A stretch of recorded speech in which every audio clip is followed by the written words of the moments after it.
Pressure is building on the federal government to declare the monkeypox outbreak a public health emergency. According to the Centers for Disease Control, there are now more than 5,100 cases in 47 states nationwide. This week, the World Health Organization declared a global health emergency as cases worldwide surged to more than 22,000. Michael George is here with more on the efforts to keep the disease from spreading. Michael, good morning. Dana, good morning. As states ask for more vaccines, the Biden administration says 780,000 doses are on the way, with more to come.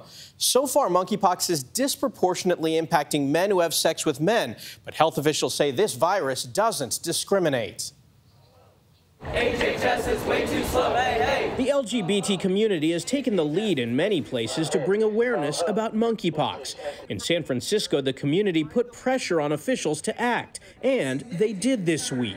We are here because we, as the city and county of San Francisco, officially are declaring a state of emergency for a public health crisis. While cases there and across the country are on the rise, Stanford's Dr. Jorge Salinas advises caution. I don't think that this is a reason to freak out. It is a public health problem that we need to take very seriously.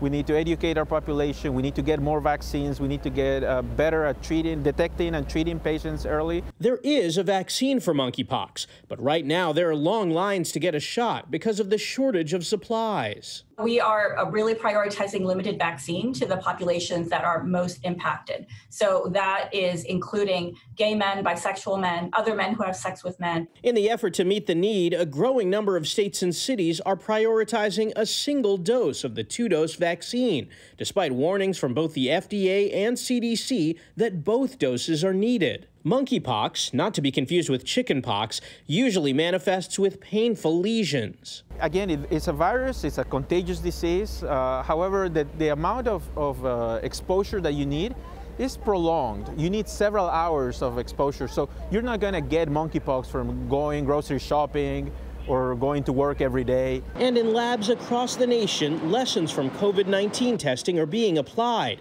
to turn around monkeypox tests in 24 hours or less. All of the same equipment that we use for COVID-19 testing, we can also use for monkeypox testing. The workflow is actually identical.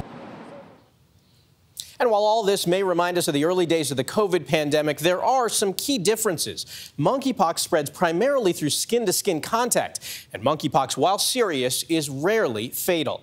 Jeff? Michael, thank you very much.